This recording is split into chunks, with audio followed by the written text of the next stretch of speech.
What's up, YouTube, and welcome to my laundry room, where we're going to be restoring, not really restoring, but modifying and cleaning up the dashboard or the gauge cluster that's currently in my 1968 F100. It's all like the paint's peeled, the chrome's all gone. I don't intend to like restore this, but more clean it up, make it look better. I'm going to permanently affix these gauge pods, do some stuff like that to it.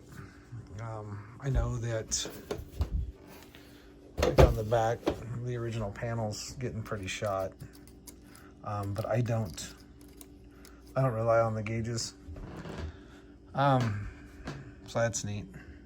So my truck's a 68, and the printed circuit board or printed circuit ribbon or whatever is apparently, what was that, July 26th, 71? That's cool. So anyway, yeah, we're gonna go through this, make some modifications, some changes. Like I said, I gonna clean this up, permanently mount these pods, and then might do some fancy masking and taping and stuff like that to get it pretty well back in shape. I think for now, the biggest thing is gonna be get it apart, get everything cleaned up, figure out what direction I want to go. I thought about just cutting this whole section out and doing like a custom insert right through here, because I don't use that. I mean, I do use the speedometer. Fuel gauge doesn't work. I don't rely on the temp gauge. These are just dummy lights on this truck. So that may be an option. I don't know yet. I don't know whether I want to do that and set a speedometer and tachometer into it, or how that's going to play out. But we'll kind of play with it and see how this progresses. This is probably like a few different parts in the series, because I don't have, everything here today. I'm not even sure what direction I want to go, but like I said, first step is going to be to get it apart and get it cleaned up. So let's get started on that. And just like the magic of TV, it's apart. So, there's the gauges that are currently residing.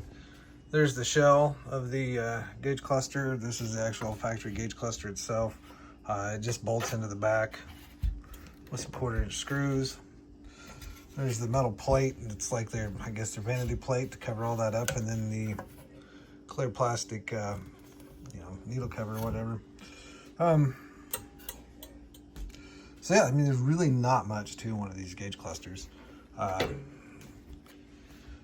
we'll go ahead, now that it's apart, and start cleaning up, the main piece of it. That we're going to be doing some potential fabrication bodywork to, stuff like that. And so I'll get over here to the sink and I'll show you what I use.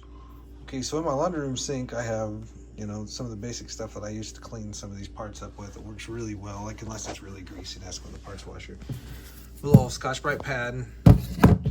This stuff will degrease parts like incredibly well. Dust, dirt, stuff like that. It will do a good job cleaning. Like I said, the Scotch-Brite kind of Brillo pad, softer haired brush, is like a firm brush, old toothbrush, which is softer, and then like a harder plastic, parts washer brush or whatever. I don't use any like stainless steel brushes, brass brushes, any of those.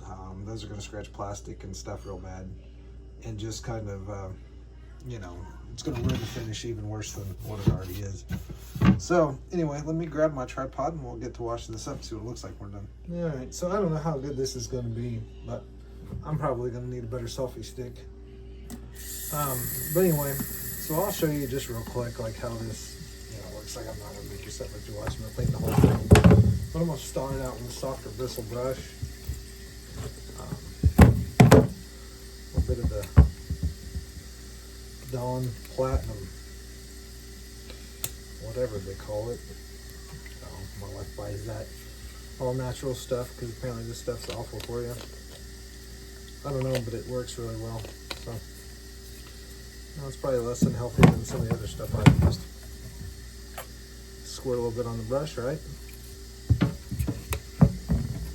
little bit of water. Scrub. Now this isn't obviously that dirty, because this has been in my truck, so I keep it pretty clean. but it'll do a pretty decent job. It's going to get grease, oil, you know, all that other stuff off of it before you go to paint it or anything like that, which probably will happen. I need to remember to get that bracket off for the EFI piece. These brackets get into that. Some framing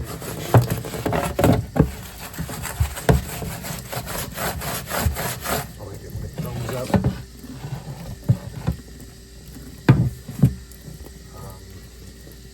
And then, you know, I need a hard grease places and get in there with like a toothbrush and kind of do all that. Now this is probably irrelevant because the back of this isn't going to matter too much. At least when it's clean. I got a broken screw and I have to extract. I think it's plastic. This stuff, fellas, smells a lot better than degreased or simple green, all that stuff too. Sorry for all those ladies, whoever's watching. So it will help with keeping your significant other more happy about the smells of your cleaning agents, especially if you're doing it, like I say, in the laundry room. So I mean, like, there's still some stuff on there. Try something a little more aggressive here.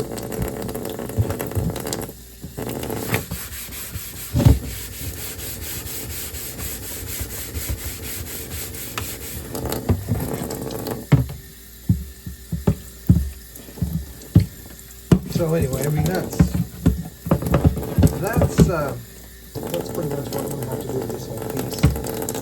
You know, to start, just get it cleaned up enough that it's, you know, I'm not sitting there working on 30 parts.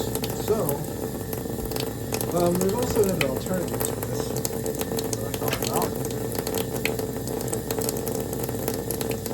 So this is I don't know what year this is, metal housing, which may give me some more creativity with you know, the fabricating aspect of it. If we were going to replace the original center gauge clusters and aftermarket speedometer, you know, stuff like that. Might even be able to incorporate the 3.5-inch display with the Sniper EFI and the same thing in here. So we got some options here. While I'm at it, I just want to see what this is going to look like.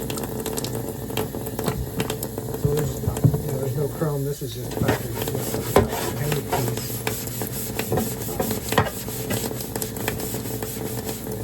So this may be a better solution than using the plastic, original plastic canister truck. So I don't know if anybody knows what year this came out on the truck, because I know there was a lot of different options for these. So, you know, a heavy duty truck, that's something altogether different than light duty trucks. But if anybody knows like what specific models these were on, I'd let me know. Yeah, I mean that. I can say this one was more dusty than anything, but that cleans up pretty good. So, irregardless, it's still going to get painted. But so yeah, that's the start. So I'm gonna go ahead and get the rest of this stuff cleaned up, and then we'll start seeing if we can't figure out some kind of layout option or some kind of plan for what we want to do. All right, so got them both cleaned up. This one cleaned up pretty nice. I mean, it's old, you know, there's some old stains on the paint that I probably could clean off, but it'd get repainted if I end up using it. But now it's a matter of trying to figure out, you know, which one to go with. And I've looked at like some of the Dakota Digital dashes, stuff like that. I don't know, man. I like the dash full of odometer gauges, so I'm probably going to stick with that kind of layout. I'm very seriously thinking about using this one, building a custom insert here with a digital speedometer in it. And maybe using, you know, cutting this whole thing out and mounting, you know, water temperature, oil pressure, volts, and fuel into a custom panel that goes in here. You know, I don't know. I work with metal pretty well with cutting and welding, stuff like that. So, you know, that may be a pretty good option to do. Also plastic, you know, it's a lot easier to work with, a lot more indoor friendly in the wintertime, and I could theoretically do the same thing, which would be to remove all this panel here epoxy in a new panel, and a flat panel that wasn't curved, and start laying in, you know, do multiple gauges here and here, and then do like a center panel with like a digital speedometer and turn signal indicators, bright light indicator, that sort of thing. You know, some basic essentials to, you know, be able to drive on the street. So I don't know. I guess the next step's probably going to be planning. So I'm going to have to track some stuff down and kind of see what's out there, what's available, that sort of thing. So yeah, this will probably be the end of part 1. Part 2 will probably do some, you know, layout. I don't know. I'm working on some different ideas on how to lay out things to see what I like and what I want to go with, and you know, even what's available. I don't know what's out there for just a, you know, off the shelf digital speedometer that isn't. You know, I've looked at Amazon a little bit and some other places, and there are all these, you know, stick to your dash and everything like that, or stick to your windshield. I don't want to do anything like that. So, yeah. Anyway, thanks for watching this video, and we'll hopefully get back to it and get on to the next video soon. Thanks.